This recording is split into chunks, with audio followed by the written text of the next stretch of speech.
made a fresh batch of 50% whole wheat bread dough, and with a typical batch I would usually make 3 different things. First would obviously be a loaf of bread. However, if you wanted to make a big overflowing show-stopping loaf of bread, I would divide the dough in half, but typically I would divide the dough by 3.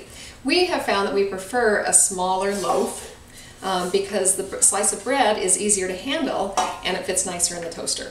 So with a typical batch we would make 3 different things: a loaf of bread, and then I would probably make snacks, and then dinner. So we'll start with the loaf of bread here. Now the thing that stops most people from making bread is the mess. Flour from here to there. Well, this is what I've discovered is you take regular cooking spray and spray your surface, and then put your hands in it and reach in to take the dough out. We'll go this way and dump it out that way. No flour from here to there. It's a much easier, much neater way to handle your bread dough. So make it into some sort of a uniform roll, and then I would roughly divide it by 3. Now I have found that if you cut the dough with a knife rather than tear it, that seems to, when you tear it, it unnecessarily breaks down the gluten. You don't want that. We're going to put these 2 portions aside and we're going to work on our loaf of bread. So what you would want to do is find the naturally smooth side of the bread. We're going to have to work on that a little bit. And you would just keep tucking it into itself. And then roll and tucking it into itself. You're going to make a long oval. And pat it in and make sure all the ends are tucked in. We're going to tuck this in some more to make sure it's a nice, even loaf.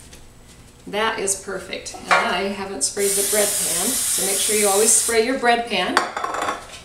And gently lay your loaf of bread in there. Yes, it will actually double in size. Now let's say that your friend just had a baby or is sick. I would take an extra portion of dough and roll it out. Take a cookie cutter and cut out shapes. Now I'm using hearts, but you can certainly use any sort of initials or anything holiday. And I'm going to lay it on the loaf of bread in a design. That would be, I think, cute.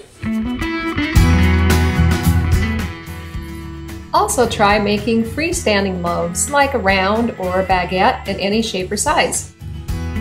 Whatever shape of bread that you decide to make, the loaf needs to rest for about 20 minutes. Choose your spot well. These granite countertops are great for working on, but they are too cool to have bread rise. A nice heavy towel, and put your bread on top of that. A cooling rack, in this case a warming rack. Cover that up with another towel. Bread dough likes to be cozy. Okay, go ahead and preheat your oven to 350 degrees for a loaf of bread, and we will let this rest for 20 minutes. And then bake for 20 to 25 minutes. All right, our cute bread is done, and we have let it cool on the rack for about 5 minutes. Now it's time to take it out. Go ahead and slide a knife around the outer edge, and we're going to carefully lay it out and flip it over and let it cool.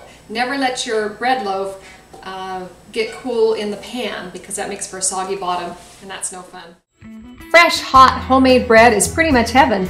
All it takes is 15 minutes to put together, 20 minutes to rise, 20 minutes to bake, and you have squeezably soft 50% whole grain bread.